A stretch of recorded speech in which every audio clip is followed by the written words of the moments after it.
Muy buenas, amables televidentes. En el conversatorio de la Fundación Institucionalidad y Justicia del día de hoy cuento con la gratísima presencia de Laura Hernández, la directora de la Oficina Nacional de la Defensa Pública.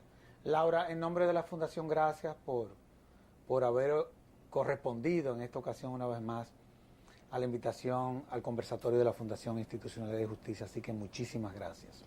Al contrario, muchísimas gracias a la Fundación por invitarnos a este programa y a poder compartir con todos los televidentes que lo siguen asiduamente. La verdad es que la defensa pública, a pesar de todas sus precariedades, porque no hay duda de que es una institución que tiene un presupuesto sumamente bajo, y es increíble como una institución como la que tú diriges, que realiza una función que es un mandato constitucional, en donde yo sostengo la tesis, ya comienzan a haber ciertas omisiones constitucionales, no se le haya dado el presupuesto que las circunstancias requieren. Pero de todos modos el trabajo está ahí y la defensa sigue brillando, por lo que desde el punto de vista de lo que es su misión y visión, ella viene realizando. ¿Cuál es la situación real de la defensa pública en la actual coyuntura? Vemos que se están dando muchos debates a lo interno de los actores del sistema. Vemos cómo hay, a mi juicio, una visión individual y no conjunta en algunos de esos actores. ¿Cómo tú valoras lo que está pasando ya tú como parte del sistema de justicia? Mira, lo primero es que definitivamente, de alguna manera, el engranaje político de nuestro país está de espalda o no está reconociendo lo importante para un país que es el sistema de administración de justicia, en este caso el sistema de administración de justicia penal. Lo importante para un país que es el tener instituciones sólidas, con los presupuestos que requieren, de manera que puedan servir de pesos y contrapesos en una sociedad. Claro. Que eso es parte de poder tener lo que nuestra Constitución llama un Estado social democrático de derecho. Claro. A eso que yo digo que aspiramos, porque para mí en muchos aspectos todavía es un proceso en construcción. Un proceso en construcción, requiere de instituciones que sirvan de contrapeso a otras instituciones que cada una jugando su rol, pues hacemos una democracia mucho más sólida. ¿Por qué? Porque la defensa pública no solamente hace de contrapeso al Ministerio Público, sino a todo el aparato punitivo del Estado. Y por eso es tan importante que si queremos construir ese Estado que señala la Constitución, pues tengamos una defensa pública que al final es el único organismo al que el Estado le paga por defender intereses individuales. Y yo siempre digo, después de la vida humana, el bien más preciado de un ser humano es la libertad. Es su libertad. Es la libertad. Es su libertad. Y este es el bien jurídico con el que trabajamos día a día en la defensa pública, con la libertad de los hombres y mujeres de nuestro país. Y yo siempre digo, las personas pueden tener aparentemente hasta algún nivel de recursos en una familia, trabajar, 2 personas, pero si viene un problema de salud, en que está en juego la vida, o un problema jurídico de tipo penal, es muy difícil que el común y corriente de los hombres y mujeres de nuestro país puedan solventar una situación de este tipo, porque muchas veces afecta a uno de los cabezas de familia que pierden esos ingresos en esa familia, y si el Estado no le garantiza que alguien va a velar por sus derechos individuales, pues estos derechos estarían totalmente desprotegidos. Pero más aún, es que el sistema de administración de justicia penal en nuestro país no caminaría sin la defensa pública, a pesar de, como tú señalas muy bien, visiones individualistas, a veces análisis de la situación del país digamos, muy superficiales, Claro, de claro. mano dura, subamos las penas en los códigos y con eso se resuelve la delincuencia, cuando sabemos que son problemas con múltiples causas y que Claro, deben de ser claro. atacados por esas causas. Claro, claro. Nadie para infringir la ley dice, déjame leerme el Código Penal, le aumentaron las penas, no voy a delinquir hoy. Claro, claro, claro. Cuando una gente tiene falta de oportunidades, exclusión, falta de formación académica para tener oportunidad, donde estamos hablando, como decía el Papa en la última exhortación Evangelii Gaudium, él decía, una economía de descarte, donde las gentes son descartadas, donde ya no son solamente echadas a un lado, sino están fuera, totalmente excluidas. Y en sociedades que nuestras economías son así, entonces vamos a tener estos problemas de delincuencia.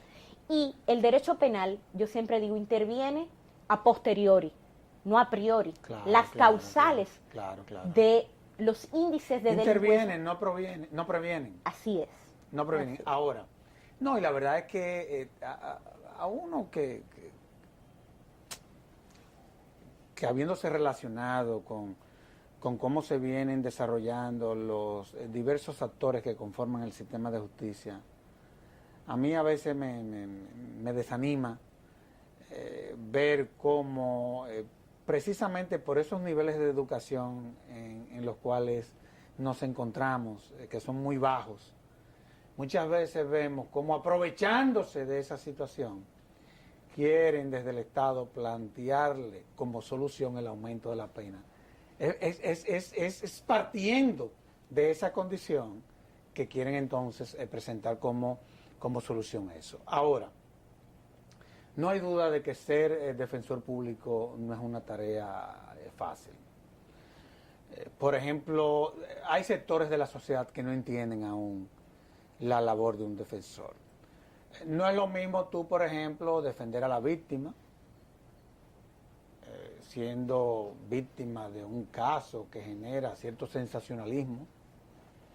Entonces tú te encuentras con que hay uno de los actores del sistema que defiende al que cometió la agresión.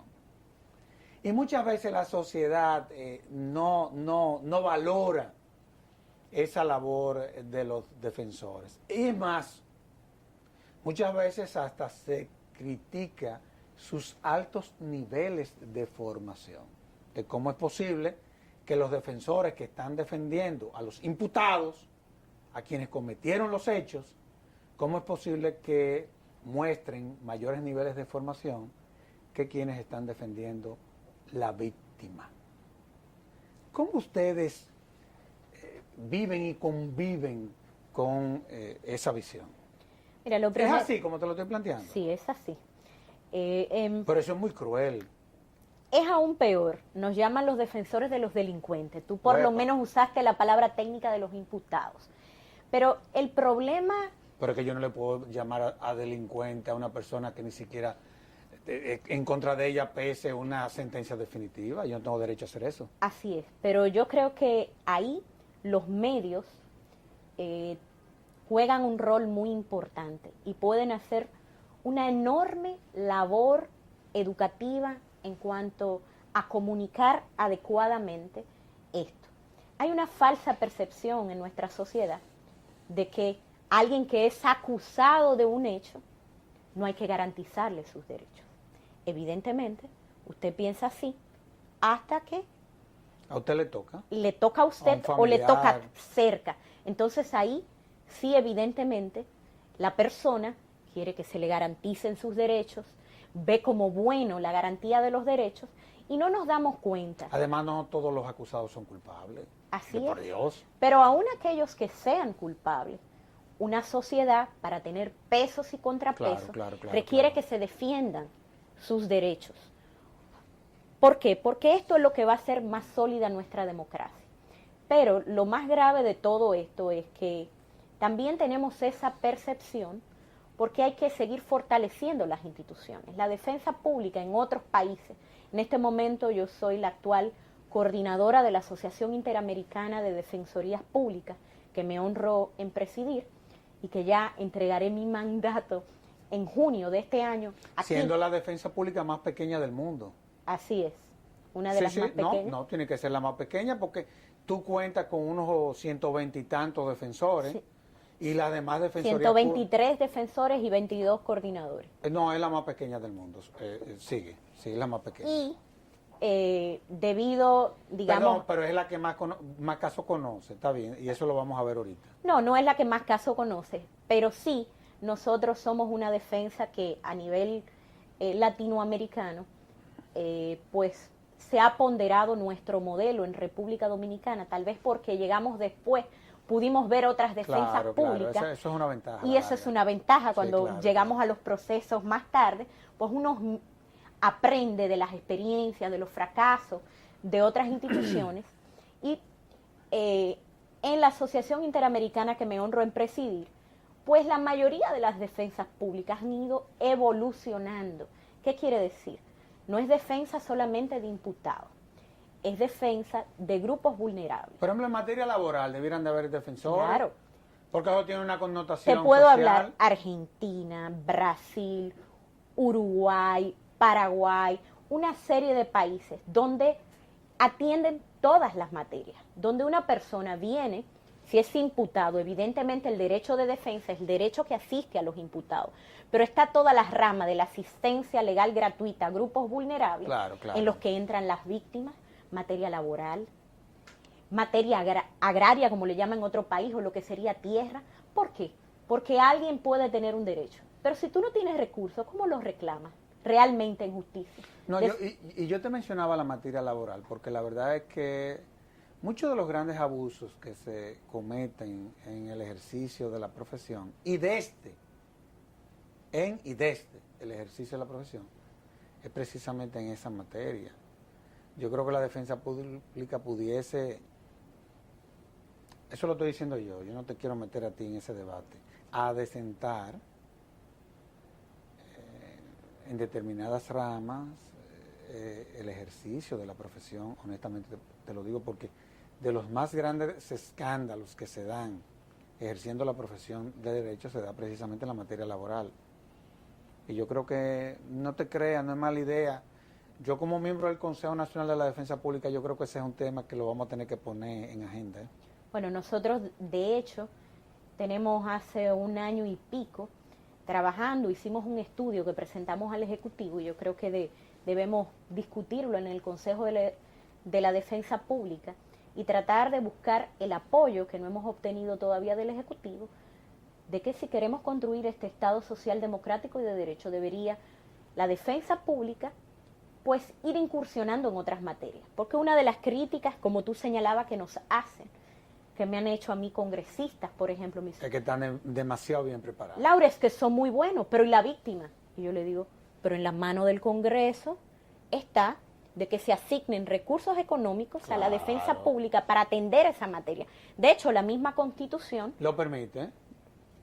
Nos abre esa puerta. Claro, para poder dar también ese servicio. A que sea un servicio integral también para toda aquella persona, grupo vulnerable que requiera que el Estado lo asista con la asistencia de un abogado. Ahora, vamos a ver cómo tratamos este punto, porque tú eres parte de un sistema. Y uno que te conoce a ti no te gusta estarte buscando problemas con nadie. Y mucho menos por las cosas que tú puedas decir. Hay una realidad. Los defensores públicos son los mejores formados en el sistema. No te metas tú en eso, pero lo estoy diciendo no nos toca a nosotros decirlo. Bueno, pero eso es como hablar de... Eso es lo que la sociedad percibe, siente y cree. Y ha terminado diciendo. ¿Cómo se forma un defensor público? Porque yo te voy a decir una cosa, los miembros del Ministerio Público tienen su escuela de formación. Los jueces dominicanos que son buenos, tienen también su escuela, que es la misma escuela que la de los defensores. Pero ¿por qué la sociedad percibe que los defensores son los que se están comiendo el derecho? Mira, yo creo que hemos ido evolucionando y poco a poco todos los operadores del sistema se ha ido capacitando y el que alguno esté mejor formado, eso trae una sana competencia, va haciendo que suba el nivel de la discusión jurídica, que posiblemente, que son cosas que no se evalúan, pero antes de la entrada del difamado Código Procesal Penal, porque es tan difamado y se le atañen tantas culpas que no tiene, la discusión jurídica en este país era en función de, muchas veces, de denostar a la otra parte, de show en el tribunal. Y esa parte es sensacionalista y mediática también. Y mediática, y no de discutir en función a pruebas. Claro, claro. A interrogar, a contrainterrogar. Claro. A estrategias de defensa. A técnica. O sea, a técnica de litigación. A todo eso de que claro, estamos hablando. Claro. Por tanto... Pero esa es la visión cientista. Ahí hay que fajarse a estudiar. Por tanto... Ahí tú no tienes que tener única y exclusivamente un discurso político. Así es.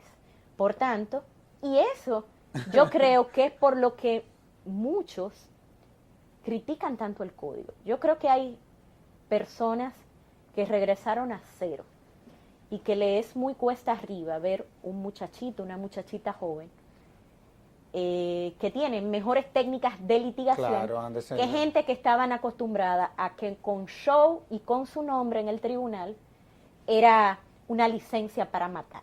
Así y esto es. Sí lo asumo totalmente decirlo, porque algunas personas me lo han dicho claramente. Entonces, cuando se regresa a cero y gente que entendía que tenía todo el sistema penal en sus manos en función a desnostar, en función a presión, a nombre, y entonces hay que discutir, hay que saber técnicas de interrogar, de contrainterrogar, entonces el código es muy malo y tenemos que modificarlo y queremos volver a las prácticas viejas. Al final es eso, queremos regresar a las prácticas viejas. ¿Cómo logramos la formación? Bueno, primero yo debo decir que contrario a otros operadores, bueno, la ley de defensa manda que la misma escuela de la judicatura, que sí, o sea, tiene un nombre que es para los jueces, sirva de escuela para la defensa pública. Nosotros debemos de decir que tenemos unas excelentes relaciones con la escuela de la judicatura, que siempre ha trabajado, a pesar de que ella es la encargada de la capacitación, muy de la mano con la defensa pública, diciendo, porque al final ustedes son nuestros clientes los que van a obtener este producto. ¿Qué ustedes quieren? Sentémonos, ¿cuál es el programa ideal? Y tratamos de que sea una formación integral. Formarlos como litigantes, formarlos como abogados que tengan buena fundamentación en sus recursos, formarlos éticamente. Éticamente un defensor no va a las audiencias a que no se conozcan. Evidentemente habrá pedidos de derecho que tendrá que hacer en favor de su defendido, pero lo contrario, a pesar de la división que tú decías entre los operadores, son los mismos jueces que nos dicen que preferimos que estén los defensores públicos ahí porque se van a conocer más los procesos que con los abogados privados. Y aquí, ojo, es un llamamiento al ejercicio privado de la profesión, porque yo pertenezco a la clase jurídica en este momento desde la función pública, pero yo quiero que cuando en nuestro país se hable de los abogados, se habla como en otros países, que es la clase intelectual de un país, que es la clase que éticamente no tiene ningún señalamiento. Yo creo que eso es lo que debemos aspirar todos los abogados de este país.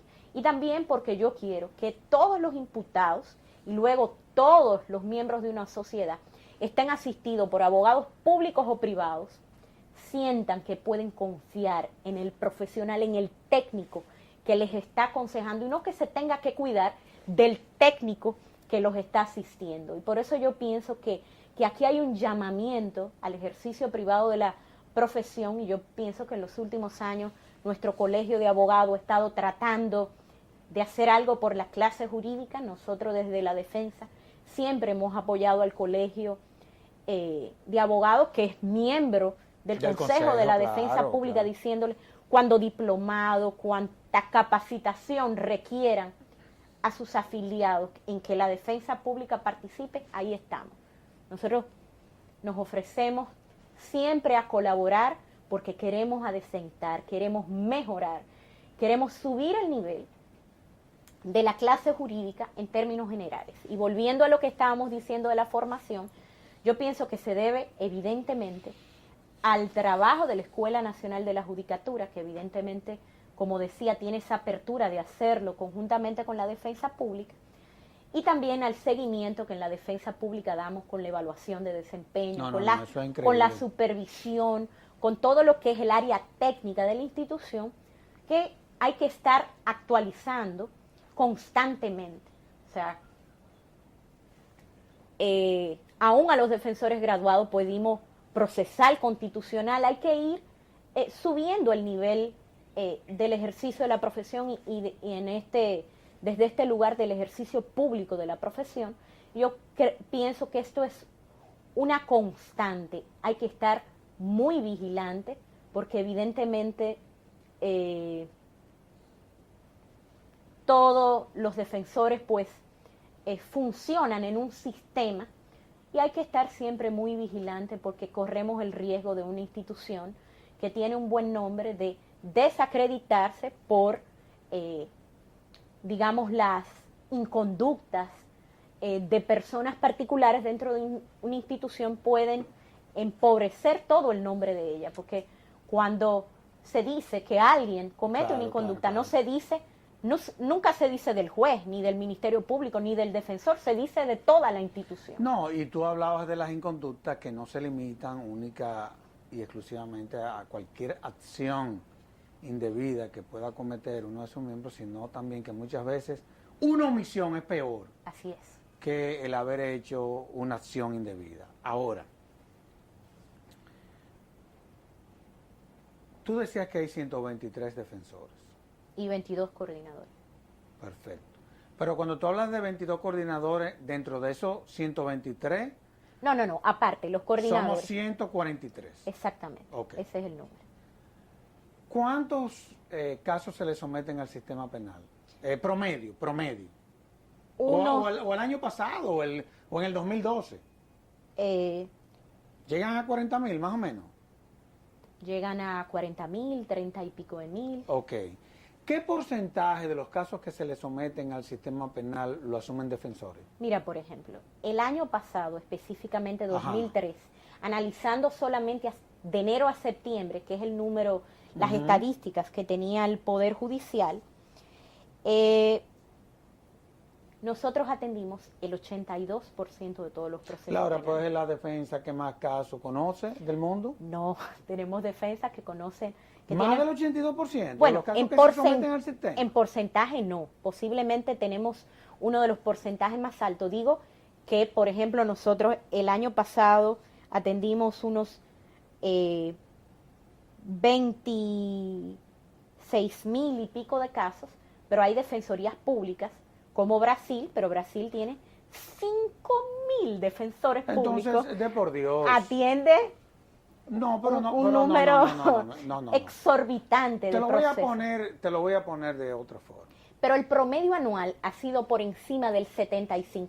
Del 75%. Es la defensa que, por cada 100,000 habitantes, que más casos debe de estar conociendo en el mundo. Escríbelo. No, lo que pasa que también tiene que ver con el nivel o el poder adquisitivo de las personas de un país. Aunque evidentemente las defensas públicas en todos los países no solo están abiertas para las personas de escasos recursos, sino es un derecho ciudadano. O sea, claro, yo que pago impuestos, así como puedo ir a un hospital público y recibir un buen servicio, y puedo ir a una escuela pública y recibir, o a la universidad del Estado. Yo tengo ese derecho también. Yo tengo ese derecho de requerir un defensor o una defensora pública. Qué bien. Vamos a hacer una pausa y de inmediato volvemos con la directora de la Oficina Nacional de la Defensa Pública.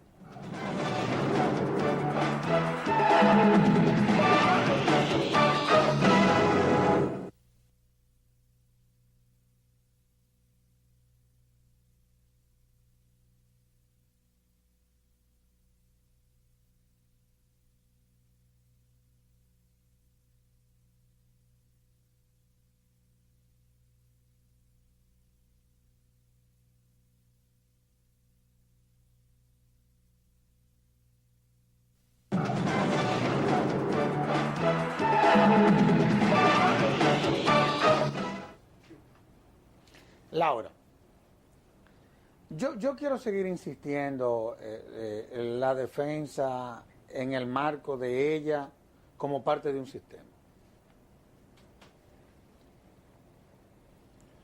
¿Qué es lo que está pasando? No es el caso de la defensa pública. Pero la verdad que la sociedad no se ha sentido bien por estos debates que se dan entre jueces y fiscales, fiscales y jueces, fiscales y policías, policías y miembros del Ministerio Público. Sobre todo ahora vemos que en el marco de la reforma al Código Procesal Penal, uno dice una cosa, otro dice otra cosa. La verdad es que yo decidí no seguir esos debates, porque eso es una fuente de confusiones. Es que no han seguido trabajando las mesas interinstitucionales en donde defensores, jueces, miembros del Ministerio Público, policías, confluían y trataban de ver de cómo sistemas ellos se venían operando. ¿Qué es lo que está pasando en el sistema de justicia? Mira, yo creo que... Porque ya yo comienzo a ponerme nervioso. A pesar de que a lo interno del país han subsistido y apoyamos mucho desde la defensa pública las mesas interinstitucionales, la verdad que de alguna manera, al desaparecer la CONAE, a más alto nivel puede existir más descoordinación. Totalmente. Esto yo lo digo realmente, a veces se piensa que un proceso de reforma está agotado en un país y yo creo que no, que un proceso de reforma, la implementación puede durar años. De hecho, hay países que a diferencia como la nuestra, que lo hicimos en todo el país, se va haciendo paulatinamente y entra por regiones y esto dura 15 años, mucho más tiempo que... Se utilizan pilotos. Que se utilizan pilotos y todo esto. Y yo pienso que a pesar de los roles que cada uno jugamos en el sistema de administración de justicia, hay que trabajar de manera más coordinada. Nosotros tenemos excelentes relaciones con el presidente de la Suprema Corte, igual con el procurador, con Francisco Domínguez, y tratamos en la medida de lo posible, cada uno jugando su rol, pues colaborar con el sistema, que yo creo que es la visión, tener una visión país, tener una visión en conjunto. Y yo pienso que este juego de echar las culpas siempre al otro de lo que no funciona bien, yo no creo que nos lleve a ninguna parte. Yo siempre he dicho, la policía tiene que trabajar de la mano con el Ministerio Público. De hecho, el Ministerio Público es quien dirige la investigación, es como debe de ser. Oye, y la presenta y la sustenta, qué cosa más grande. Y por tanto, algo que ha investigado solo la policía, no podemos decir que es un caso y que tiene que ser llevado a los tribunales y que tiene que ser condenado en los tribunales. Es el Ministerio Público que le puede decir a la policía, esto no me sirve, esto me sirve, esto lo presento sin pruebas a un juez y evidentemente me va a decir que no me va a dar una apertura a juicio. Entonces yo pienso que policía y Ministerio Público tienen que trabajar mucho más de la mano. Pienso que los jueces tienen que separarse mucho más. En la coordinación tiene que coordinar con defensa y con Ministerio Público, pero tiene que separarse mucho más, de parecer en algunas ocasiones el hermano mayor del Ministerio Público, para que pueda jugar su rol imparcial. Y yo creo que como sociedad tenemos que quitar todos estos mitos, que todas las personas están fuera. La prisión preventiva sigue siendo escandalosa en nuestro país. Más del 76%. ¿Tú sabes cuánto es el promedio en Latinoamérica? ¿Cuánto? Entre un 5 y un 15. Ay, no me digas eso. Entonces nosotros tenemos una prisión preventiva escandalosa. Sobre el 75%. Y entonces, en los medios de comunicación vemos y la gente de a pie cree que todo el mundo está afuera y que los jueces están soltando a todo el mundo. Pero hay 27,000 gente presa. Eso no es cierto y yo lo digo y defiendo en este punto a los magistrados. Al contrario, tengo mis quejas de que en muchos casos muy sonados, pues se tenga tanto miedo o se mire tanto a la presión mediática, porque en este país creemos que cuando se somete a una persona a la acción de la justicia tiene que estar preso. Y si no está preso es que los jueces lo dejaron en libertad. Pero es que en todos los países del mundo las personas van en libertad a los procesos. A los procesos. Claro.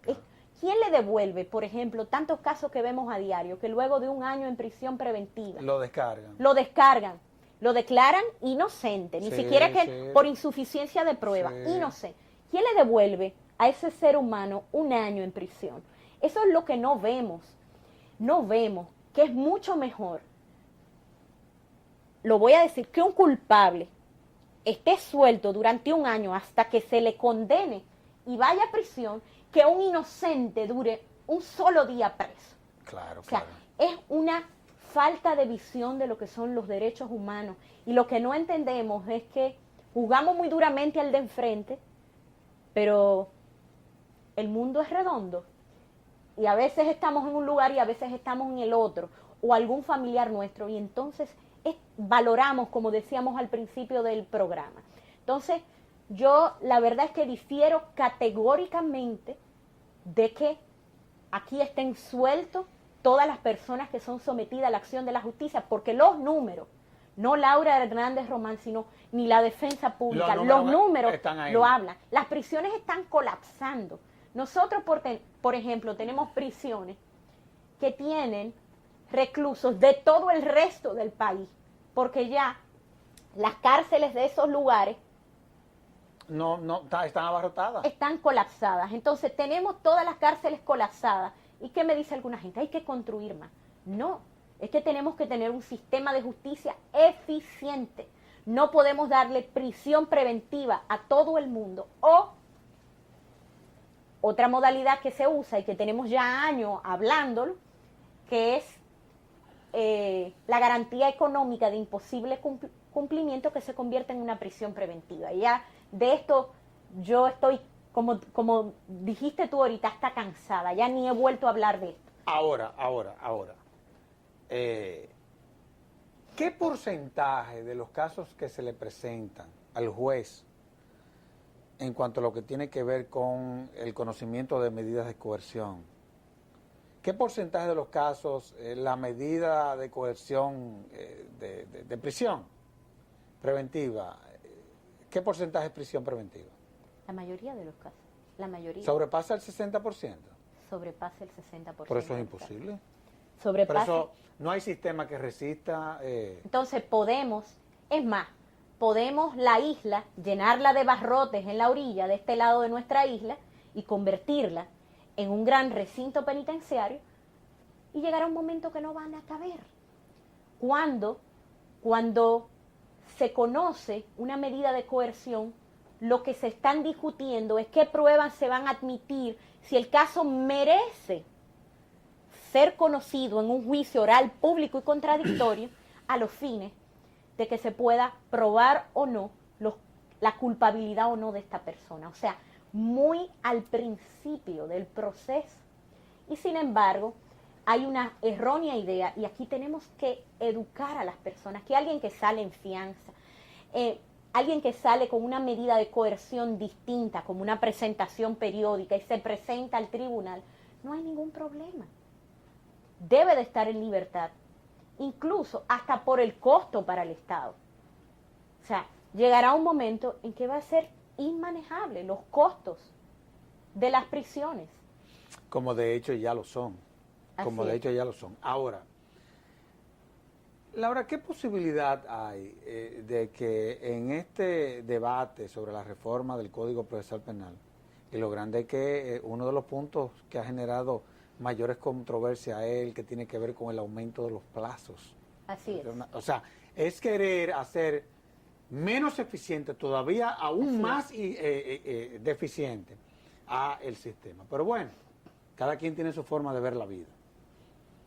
Ya vemos que hay contradicción entre el Procurador General y el presidente de la Suprema Corte de Justicia, que si es a partir del sometimiento del caso, que si es a partir de la notificación, se aumentó de 3 a 5, oye, esto es una verdadera locura. Pero bien, pero ¿qué posibilidad hay de que todos los cabezas de las instituciones que conforman el sistema de justicia, defensa pública, jueces, Ministerio Público, Policía Nacional y sistema penitenciario vayan junto al bendito Congreso Nacional y ya nos pongamos de acuerdo con esto? Porque es que cada quien tiene, ese no es el caso tuyo, porque todo el mundo tiene bien claro cuál es tu posición respecto a todo esto desde un principio. Y tú tampoco has querido ser parte de esa polémica.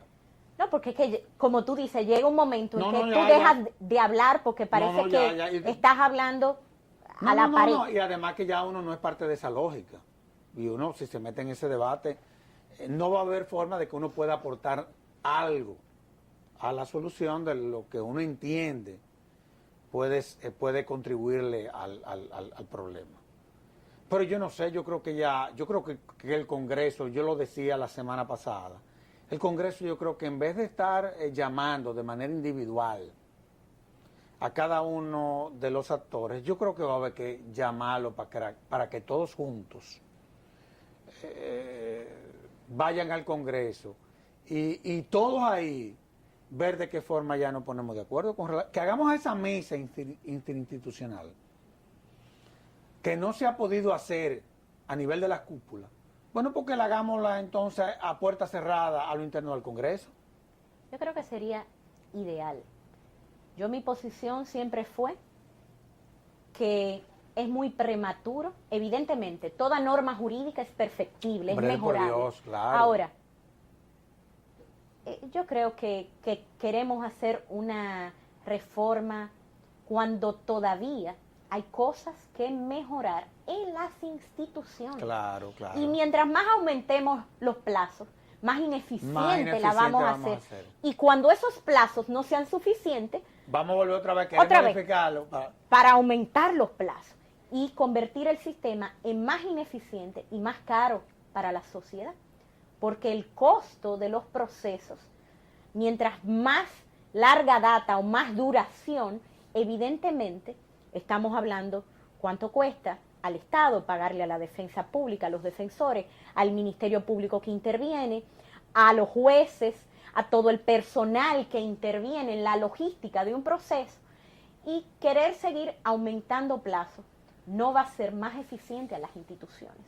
El problema no está en la norma, el problema está en la aplicación de la norma, en quienes aplicamos la norma. Y en los actores. En los actores. Entonces, lo que tenemos que trabajar en la mejora de los modelos, de gestión, de la supervisión de la labor. Sí, pero estamos apostando a que seamos ineficientes. Ya yo lo vi bien claro. O sea, y no hay forma, ¿eh? Ya yo también fui de los que tiré la toalla. Ya. Perfecto. Le deseo suerte y que le vaya bien. No hay problema. Vamos a volver a la defensa. Recientemente el Tribunal Constitucional, te tengo que hacer la pregunta, porque no es verdad que yo voy a desaprovechar una oportunidad como esta, aparte de que ya eso el Tribunal ya se pronunció, no es un caso que está en estado de fallo, ni mucho menos. El Tribunal Constitucional se pronunció respecto a un caso que le llegó de un juicio disciplinario a uno de los miembros de la institución, que fue, en principio, separado de la institución por una cuestión disciplinaria.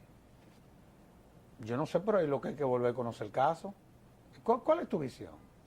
Mira, nuestra visión, evidentemente, lo primero que debo de señalar es que nosotros somos muy respetuosos de las decisiones judiciales. Y evidentemente, cuando el Tribunal Constitucional ordena un nuevo juicio, así lo vamos a hacer.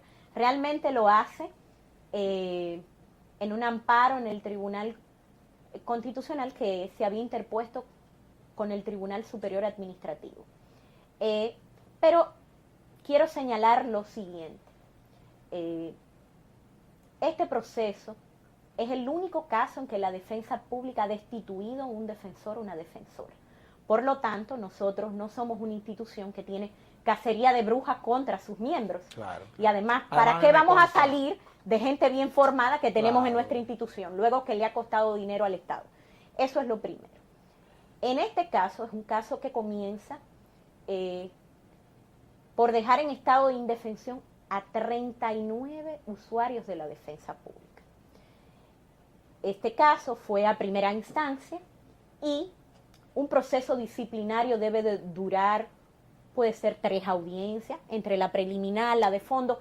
¿Hay un plazo razonable? Es un asunto sencillo porque tenemos que tomar en cuenta que la materia disciplinaria no es como la materia penal, ni lo que está en juego es la libertad, sino dice la misma jurisprudencia del tribunal, de la Suprema Corte de Justicia, que lo que está en juego en la materia disciplinaria es el buen nombre del cuerpo que conforma una institución. Lo que se salvaguarda es el buen nombre institucional. Y en este caso, al parecer, esta persona, yo lo llego a conocer en el consejo, cuando lo conocimos ya en el consejo, pero al parecer, buena abogada, lo lamentable es que nosotros no enseñamos tácticas dilatorias en la defensa pública. Este proceso se extendió unas 12 audiencias, más de un año. Este proceso, en 10 audiencias, las causas de suspensiones fueron de la defensora encausada, para que no se conociera al parecer su proceso, lo que es un hecho muy lamentable. El Consejo de la Defensa Pública, recuerdo que hasta cambió el primer juez disciplinario, a pesar de que en su decisión decía que no existían causas de recusación, pero a los fines de salvaguardar el derecho de defensa y que esta persona claro. entendiera que lo iba a juzgar un juez imparcial, se lo cambió. El segundo juez parece que luego de varias audiencias, estando en una audiencia, parece que se presentó, y lo sé por lo que señala la decisión, que al leerla es que lo conozco.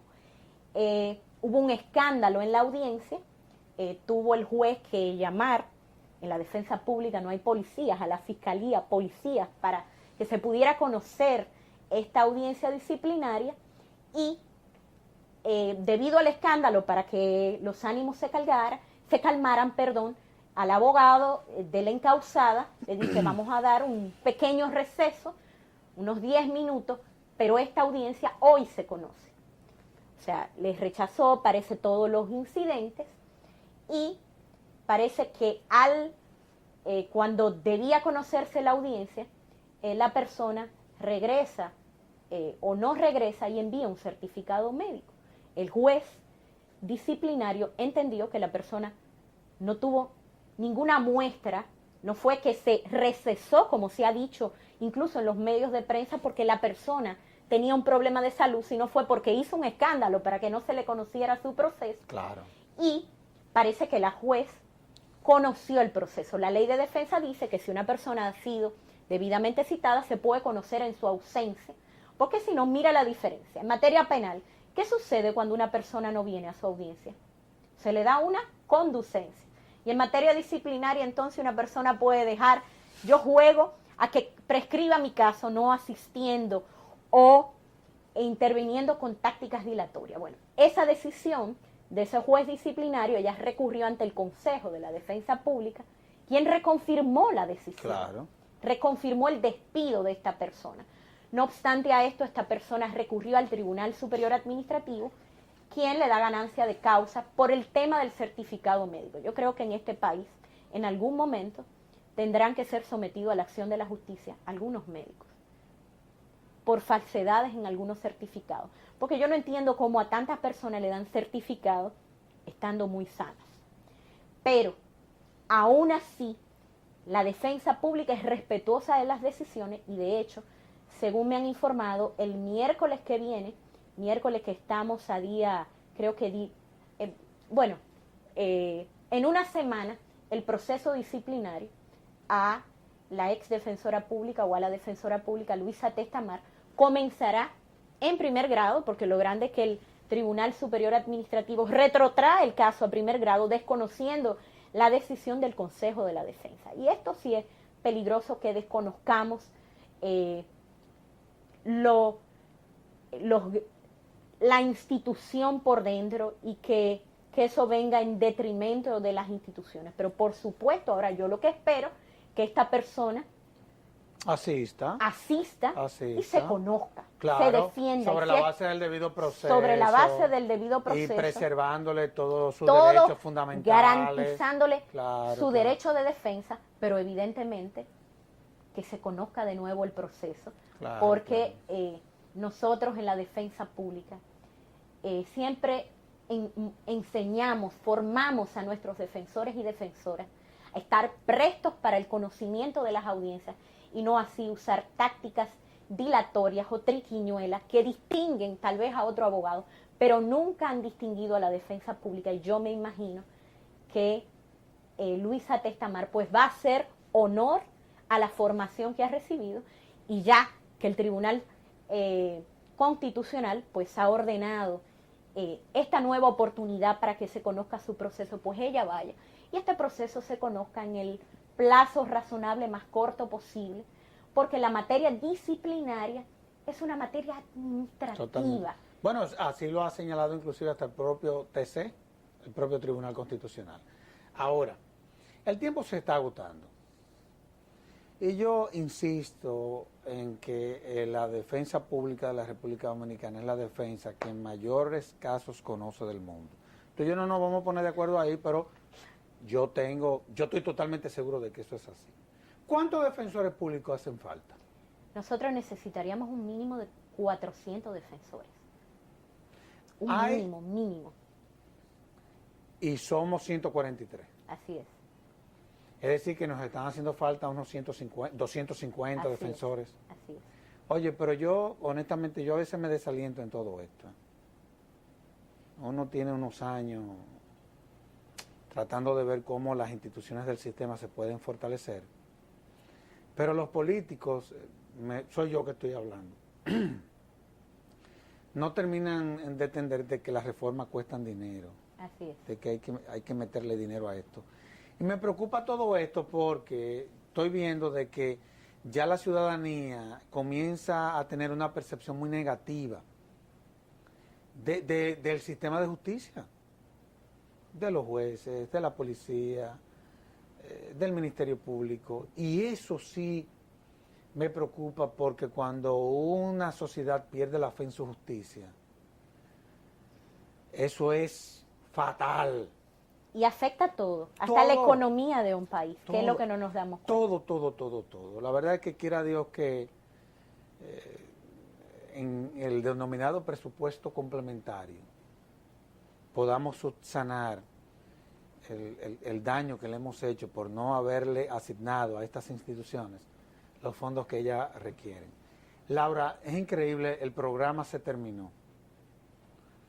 Y como siempre contigo, la verdad es que es una exquisitez. Poner sobre la mesa temas que tú manejas con una destreza que va más allá de lo normal. Así que, en nombre de Finjus, te agradezco el que haya venido a este conversatorio, pero sobre todo, quiero públicamente felicitarte. Sobre todo por lo que ha sido tu labor, cómo tú has insistido en la calidad, en la profesionalidad de los muchachos que conforman la defensa. Y sobre todo, y a mí me consta, la mística que hay en cada uno de ellos, que no hay duda que por eso es que han elevado esa institución a la mayor de las grandezas. Así que en nombre de Finjus te agradezco una vez más que hayas acudido al conversatorio. La agradecida soy yo de esta invitación. Y ojalá, como tú señalabas, que los políticos puedan ver que el motor del sistema de administración de justicia penal es la defensa pública. Y que no apoyar la defensa pública es no apoyar el sistema. En este momento tuvimos que limitar el servicio, algo que esperamos que sea solo momentáneo, y tener que rechazar, por ejemplo, casos que vienen de abandonos de abogados privados y nos someten los tribunales, o no brindar servicio en juzgado de paz, de tránsito, y una serie de cosas que puede perjudicar más aún esa visión que tú decías del ciudadano, de los tribunales, porque pueden durar más los procesos si en ellos no interviene la defensa. Pero tomamos en cuenta que teníamos que preservar calidad por cantidad y estamos sobrepasados de los niveles de carga de trabajo que podemos llevar. A mí se me ocurre, y ya para concluir el programa, que yo sé cómo se puede resolver el problema. Yo creo que debemos de proponer una ley, no te estoy metiendo a ti en eso, en donde a cualquier relacionado con cualquier funcionario del Estado que sea sometido al sistema de justicia, por ley tenga que ser un defensor que lo defienda. Y creo que de esa forma vamos a resolver el problema de la defensa, como por ejemplo el problema de la educación, la calidad de la educación. Yo creo que por ley los hijos de funcionarios públicos debieran de estudiar en escuelas públicas, incluyendo lo del presidente de la República, y a que se acabe el relajo de la calidad. Nos preocuparíamos mucho por la calidad y porque aparezcan los fondos para las instituciones. Definitivamente, así que muchísimas gracias. Gracias a ti. Y a ustedes, amables televidentes, les decimos hasta la próxima, en donde estaremos en un nuevo conversatorio de la Fundación Institucionalidad y Justicia. Hasta entonces.